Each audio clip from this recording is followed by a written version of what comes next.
नमस्ते सभी को। मैं दीपिका जैन। आज हम सभी कक्षा 10वीं के गद्य पर आधारित प्रश्नोत्तर हल करेंगे।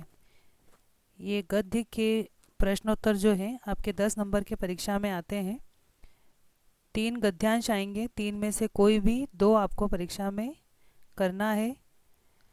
तो 3 में से जब 2 करेंगे तो एक रहेगा 5 नंबर का, दूसरा 5 नंबर का। इस प्रकार से 10 नंबर का ये प्रश्न आपके परीक्षा में आएगा। तो यहाँ पर पाठ 2 का गद्य है, इसको ध्यान से समझिए। कस्मिंचित ग्रामे किसी गांव में एक यानी एक प्राचीन पुराना विशाल बहुत बड़ा च यानी और न्यग्रोध वृक्ष आसित बरगद का पेड़ था। किसी गांव के अंदर एक बहुत पुराना और बहुत बड़ा बरगद का पेड़ था। सह पशु पक्षिभ्य, वह पेड़ जो है सभी पशु पक्षियों के लिए, बहुविधीय विविध प्रकार के जीव जंतुभ्य, जीव जंतुओं के लिए, मनुष्यभ्य और मनुष्यों के लिए, अपि यानी भी, नित्यम यानी रोजाना, हमेशा, बहु उपकारक बहुत उपकार करने वाला आसित यानी था। वह पेड़ जो था वह पशु पक्षियों के लिए और बहुत सारे जीव जंतुओं के लिए और मनुष्यों के लिए बहुत प्रकार से उपयोगी था। पथिका का अर्थ होता है राहगीर, जो रास्ते में चलते हैं वो राहगीर। तस्य यानी उस पेड़ के, वृक्षस्य यानी पेड़ के, तस्य वृक्षस्य यानी वो जो न्यग्रोध वृक्ष था, उस वृक्ष की छायायाम, छाया में, पाथेयम यानी रास्ते का जो भोजन होता है उसको, भक्षित व खाकर के, मार्गा आयासम रास्ते में आई हुई थकान जो होती है उसको कहते हैं मार्गा आयासम, यानी रास्ते में आई हुई थकान को, परिहरंती दूर करते, इसम यानी थे, दूर करते थे।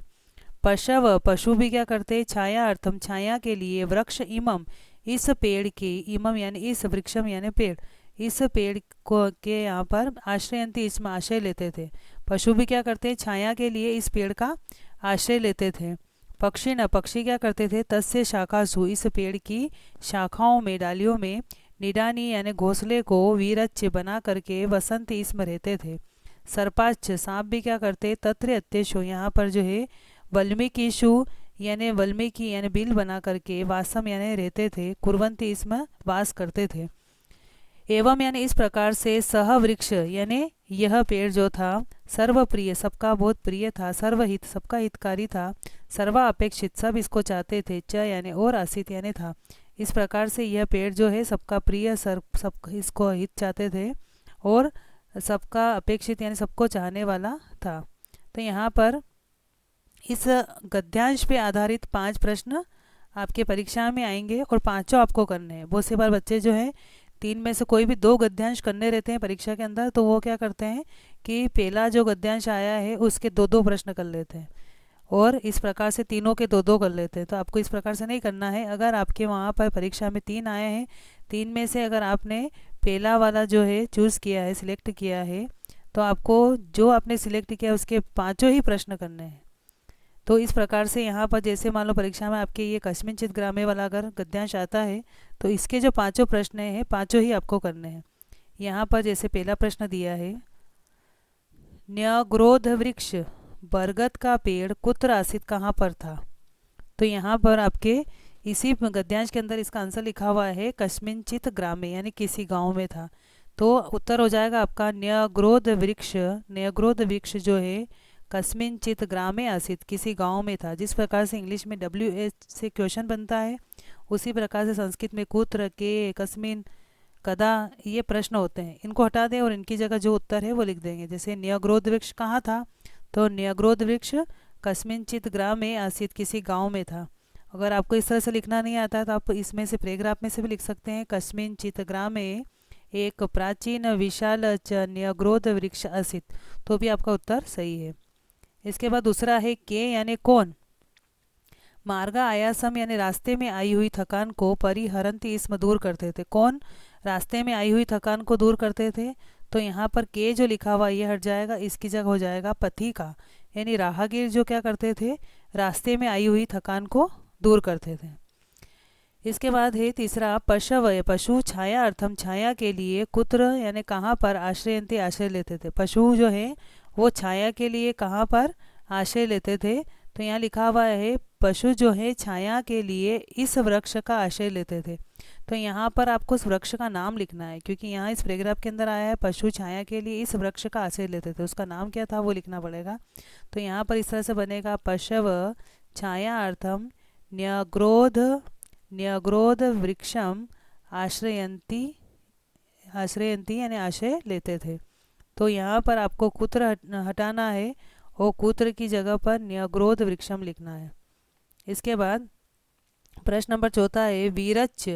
वीरच्च जो है इस शब्द से, इस शब्द के अंदर धातु, धातु का मतलब होता है हिंदी में क्रिया, इंग्लिश में वर्ब, संस्कृत में धातु। तो आपको यहाँ पर वीरच्च शब्द में धातु प्रत्ययम च यानी और प्रत्ययम यानी प्रत्यय को पृथक कुरुत अलग अलग करना है, वर्ब को अलग करना है यानी क्रिया को अलग करना है और उसमें लगने वाले प्रत्यय को अलग करना है। जैसे हम बोलते हैं पढ़ाई चढ़ाई, तो पढ़ना एक क्रिया है, उसमें हिंदी में आई प्रत्यय लगाया तो पढ़ाई बन गया। उसी प्रकार से आपकी वीरच्च में जो क्रिया है उसको अलग करना है और प्रत्यय को अलग करना है।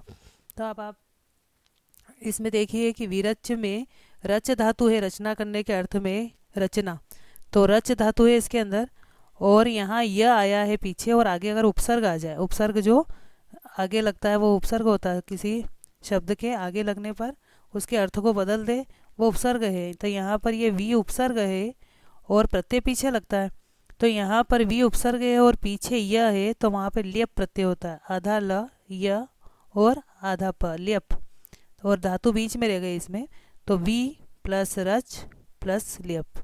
इस प्रकार से विरच शब्द बना।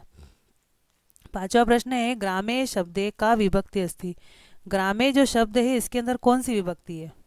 तो आप ध्यान रखना कि राम की जब आप विभक्ति याद करेंगे तो राम की विभक्ति में आपके 7वें नंबर पर आता है रामे, तो यहाँ पर ग्रामे में कौन सी विभक्ति है? तो यहाँ हो जाएगी सप्तमी विभक्ति। ग्रामे शब्दे का विभक्ति अस्ति, तो ग्रामे शब्दे सप्तमी विभक्ति अस्ति। इस प्रकार से आपके यहाँ पर ये 5 प्रश्न हल होंगे।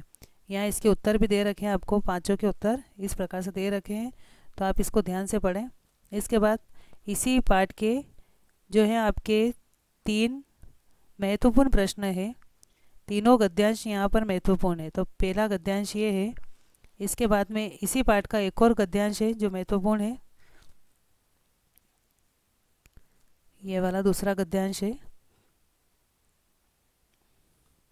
इसका हिंदी अर्थ है काकस्य रटनम, कव्वे की रटन को सुन करके, क्योंकि वहाँ पर उस पेड़ के लिए, न्यग्रोध वृक्ष के लिए सब लड़ाई करते हैं, तो सबसे पहले कौवा जो है वह उस पेड़ के ऊपर बैठ कर के बोलता है कि मैं इस पेड़ पर कब से रह रहा हूँ, इसलिए पेड़ मेरा है, ये पेड़ मेरा है, ऐसा वह जोर जोर से बोलने लग जाता है। तो कौवा जब वो रटन करता है बार बार, तो उसकी रटन को सुन करके, तो यहाँ पर इसलिए आगे ये आया है काकस्य रटनम, कौवे की रटन को श्रुतवा सुन करके, वृक्ष से समीपे पेड़ के पास में चरंत आसपास चलने वाले, वृक्षा अग्रे उड़ी माना पेड़ के आगे वाले भाग पर उड़ते हुए, वृक्षस् कोटरेशु वृक्ष के जो कोटर है उसके अंदर, निवसंत निवास करने वाले, च यानी और, सर्वे प्राणी न जितने भी प्राणी थे सभी, पशव और पशु, पक्षिण पक्षी, सर्पश और सांप, समायातः वहाँ पर आ जाते हैं।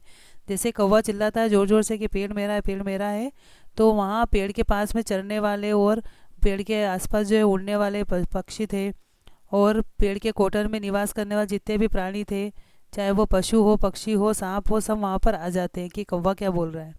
तेषाम मध्य, अब सब वहाँ आ तो जाते हैं, लेकिन सबसे पहले उनके बीच में से, जितने भी पशु पक्षी सांप सब के बीच में से सबसे पहले कौन उस कौवे से बोलता है? तो तेषाम मध्य, उनके बीच में से प्रथमम सबसे पहले, सर्प सांप जो है, फटा टोपम कुर्वन सांप जो है फन निकालता हुआ, न्यगदत निवेदन करता है, वो बोलता है उससे, पितृ पितामहानाम पितृ पितामहों के साथ यानी अपने पूर्वजों के साथ में, कालादपि बहुत समय से, अहम यानी मैं, अत्रैव यानी बहुत समय से यहाँ पर ही, निवसामी निवास कर रहा हूँ, अतो अयम इसलिए, अतः यानी इसलिए, अयम यानी यह, वृक्ष यानी पेड़, मदीय एवं मेरा ही है, इति यानी इस प्रकार से वो कहता है कि ये पेड़ मेरा है क्योंकि मैं बहुत समय से यहाँ पर रह रहा हूँ।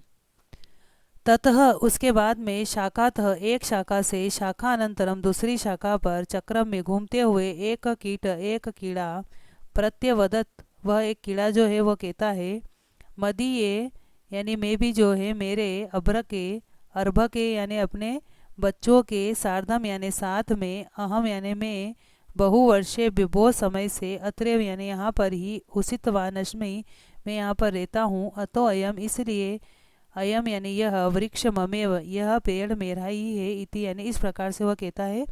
कीड़ा भी उसको कहता है कि मैं भी बहुत समय से यहाँ पर रह रहा हूँ, इसलिए पेड़ मेरा है। तो कौवे की आवाज़ को सुनकर के सारे पशु पक्षी वहाँ पर आ जाते हैं, और उनमें से सबसे, उनके बीच में से सबसे पहले सांप जो है वो कहता है कि मैं अपने पितृ पितामहों के साथ में बहुत समय से यहाँ पर रहता हूँ, इसलिए पेड़ मेरा है। और एक शाखा से दूसरी शाखा पर घूमते हुए एक कीड़ा जो है वह भी कहता है कि मैं भी अपने बच्चों के साथ में यहाँ पर रहता हूँ, इसलिए ये पेड़ मेरा है। अब इसमें से पहला प्रश्न है, कस्य रटनम श्रुत्वा किसके रटन को सुन करके, सर्वे प्राणी न सभी प्राणी, पशव पशु, सर्पच और सांप, रक्षस से समीपे पेड़ के पास में समायात आ जाते हैं। तो यहाँ पर कस्य जो है प्रश्न है, किसके रटन को सुन करके, तो केवल कस्य हटाना है, कस्य की जगह पर आपको लिखना है काकस्य। कौवे की रटन को सुन करके सभी प्राणी और पशु, सांप, वृक्ष के पास में आ जाते हैं। तो केवल कस्य हटाना है, कस्य की जगह आपको काकस्य लिखना है। इसकी जगह इस प्रकार से प्रश्न आ जाए अगर ये कि काकस्य किम श्रुत्वा, कौवे की क्या सुन करके सभी प्राणी जो है समायात आ जाते हैं। कौवे की क्या सुन करके सभी प्राणी आ जाते हैं, तो फिर आपको यहाँ पर किम हटाना है और किम की जगह लिखना है रटनम। आपको इस तरह से ढूंढना है कि काकस्य यहाँ लिखा हुआ है, ऊपर भी लिखा हुआ है, श्रुत्वा लिखा हुआ है, श्रुत्वा ऊपर भी लिखा हुआ है, लेकिन ऐसा इन दोनों के बीच में कौन सा शब्द है जो छूट गया है, रत्नम छूट गया है, ये इसका उत्तर है, काकस्य रत्नम श्रुत्वा। दूसरा प्रश्न है, सर्वेशाम प्राणी नाम सभी प्राणियों के मध्य यानी बीच में, सर्प जो है किम कुर्वन क्या करते हुए, न्यगदत बोला, सभी प्राणियों के बीच में सांप क्या करते हुए बोला। तो यहाँ पर किम हट जाएगा, किम की जगह पर हो जाएगा फटाटोपम यानी फन निकालते हुए वह बोला।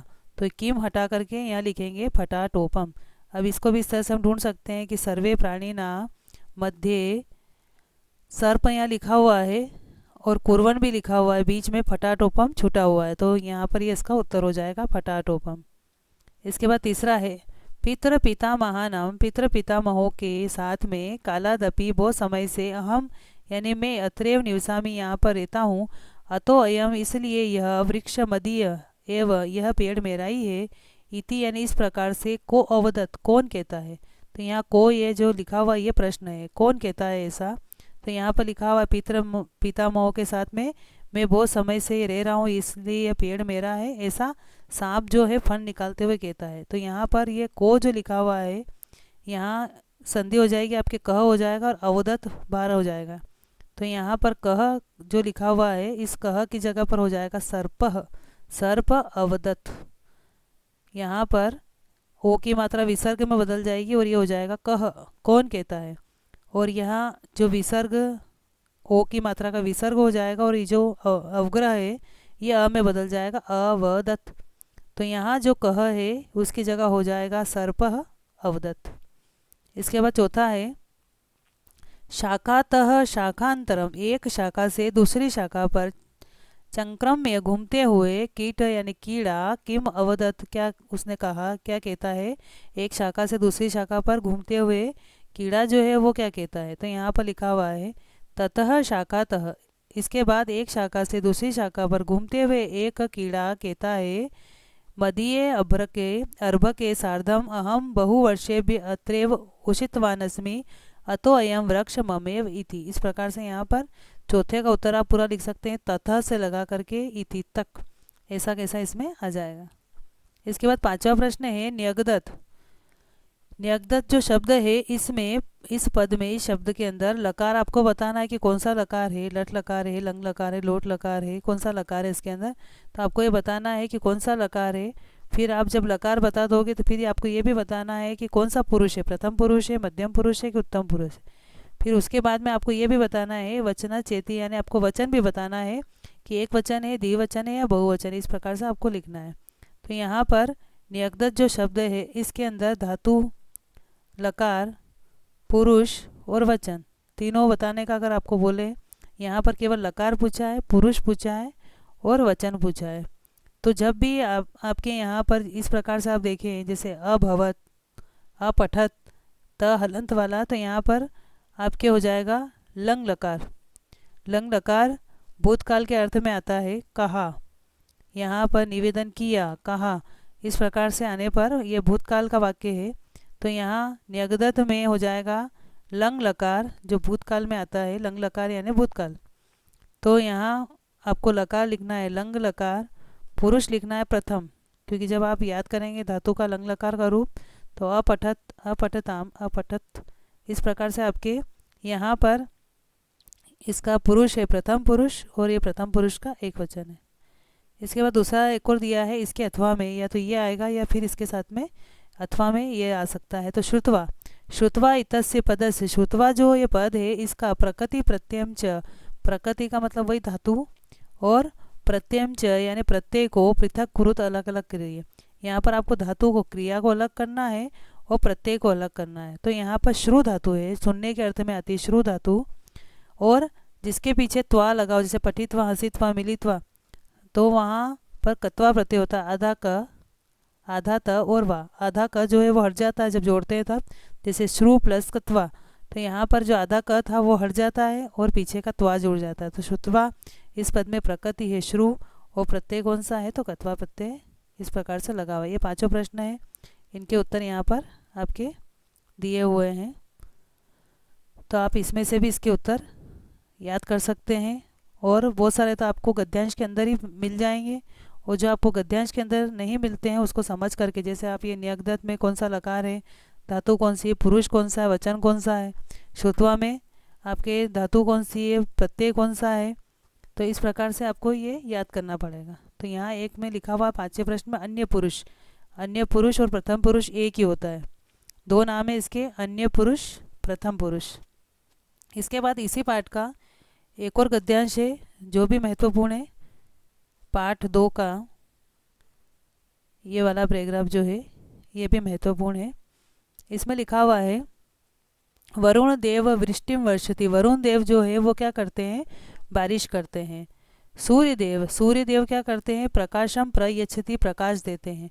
भूमाता, जमीन क्या करती है, वृक्षस्य, पेड़ का, आधारभूत अस्ति, आधारभूत है यानी सभी चीज़ों का आधार जो होता है, यहाँ पर भूमाता है यानी उनका आधार, यानी जिस पे हम टिके हुए हैं। तो भूमाता क्या है, पेड़ का आधार है।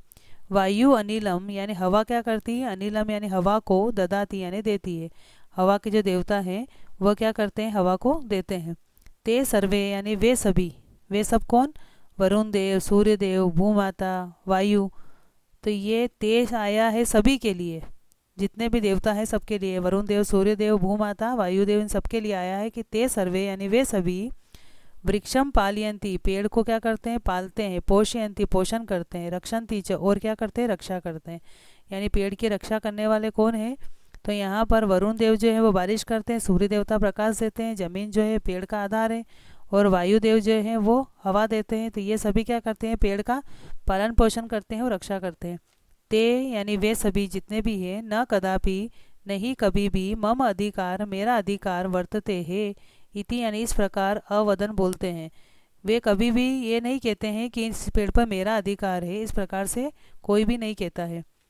ते सर्वे यानी वे सभी, परोपकारी न, वे सब कौन है, परोपकारी है। वे सब कौन, तो वरुण देव, सूर्य देव, भूमाता और वायुदेव, ये सब क्या है, परोपकारी है।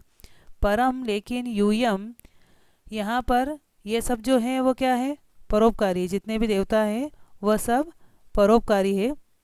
लेकिन तुम सब क्या करते हो, सर्वे परोपकारी न, सभी परोपकारी है। वृक्ष से सहायम, वृक्ष की सहायता को स्वीकृत, स्वीकार करके, तमेव नाशिन, तुम इसी को नाश करने के लिए, कृत संकल्प, संकल्प करके, विचार करके, यूयम स्व आश्रयमेव, तुम सब जो है क्या कर रहे हो, अपने ही आश्रय को, स्व आश्रयमेव यानी अपने ही आश्रय को, नाशियत नाश कर रहे हो। हम सब जो है यहाँ पर वह उसको लक्कड़हारा जो है सभी प्राणियों को समझाता है, जब वो पेड़ काटने के लिए कहते हैं कि सब इसकी शाखाओं को सबको अलग अलग कर दो, सब में बांट दो, क्योंकि सब अपने अपने अधिकार के लिए लड़ाई कर रहे थे। तो उस समय लक्कड़हारा उनको समझाने के लिए कहता है कि वरुण देव और ये सभी देवता जो हैं इस पेड़ का पालन पोषण रक्षा करते हैं, लेकिन अपना अधिकार कभी नहीं बताते हैं।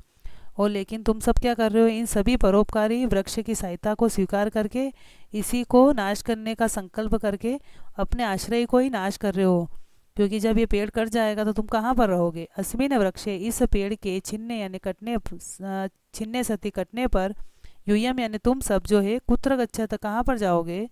तो इस प्रकार से वह उनको समझाने के लिए कहता है कि तुम सब कहाँ जाओगे अगर ये पेड़ कट जाएगा तो। अब इसी में से प्रश्न है, कह वृष्टिम वर्षति, कौन बारिश को करता है। तो आपको यहाँ क हटाना है, कह की जगह लिखना है वरुण देव।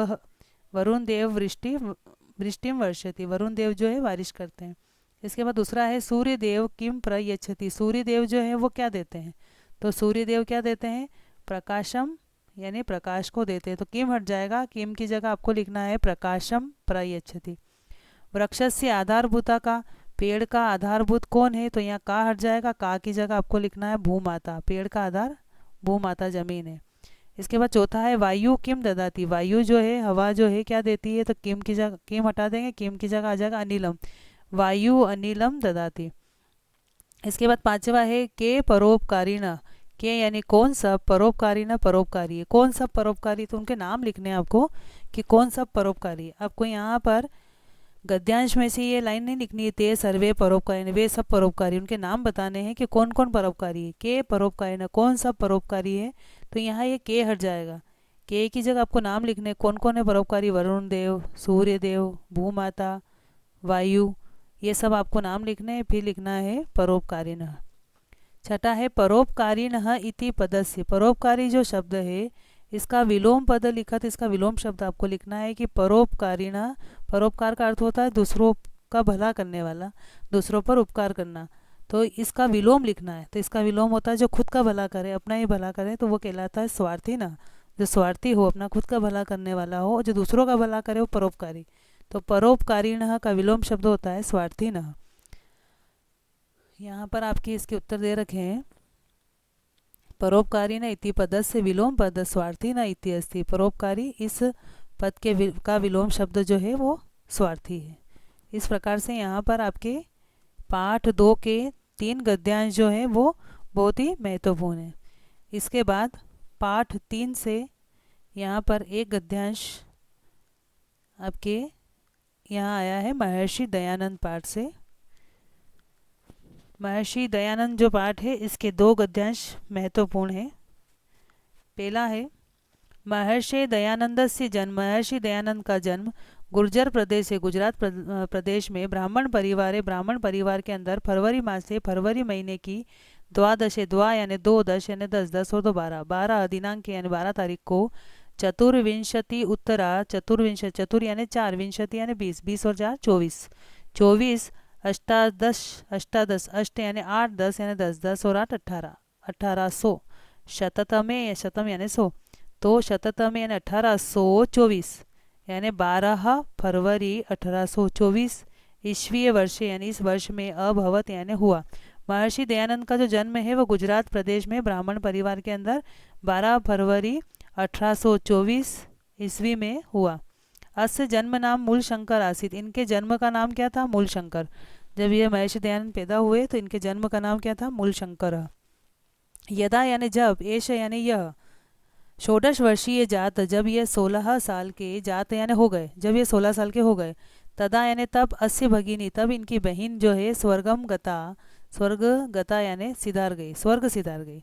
यहाँ पर जब ये 16 साल के थे तब इनकी बहन जो है स्वर्ग सिधार गई। तो अब आपसे कोई पूछे कि कौन 16 साल के थे, तो ऐशा लिखा हुआ है जब यह 16 साल के थे। तो इसमें नाम लिखना आपको कि जब मूल शंकर 16 साल के थे तब उनकी बहन स्वर्ग सिधार गई थी। तो ऐशा जो है सर्वनाम है कि जब यह 16 साल के थे, तो कौन 16 साल का था, तो मूल शंकर था, इसलिए ऐशा की जगह मूल शंकर हो जाएगा अगर कोई प्रश्न आता है ऐसा। तो वर्ष त्रय अनंतरम, त्रय यानी 3, अनंतरम यानी बाद में, 3 वर्ष के बाद, च अस्य, च यानी और, अस्य यानी इसके, यानी इस मूल शंकर के, पितृव्यो अपि, पितृव्यो अपि यानी चाचा भी, दिवम गतः स्वर्ग सिधार गए। गृहे अन्येषु, घर के अंदर, अन्य जनेषु यानी लोगों के द्वारा, जो दूसरे लोग थे सभी अन्य लोगों में, विलपत्सु विलाप करते हुए, अयम संसार से, यह संसार अनित्यताम अनित्य है, इसका विचार यानी विचार करते हुए, कथ अहम किस प्रकार से, कथम यानी किस प्रकार से, अहम यानी मैं अमरो भवेयम अमर हो जाऊं, इति चिंतयामास, ऐसा उन्होंने सोचा।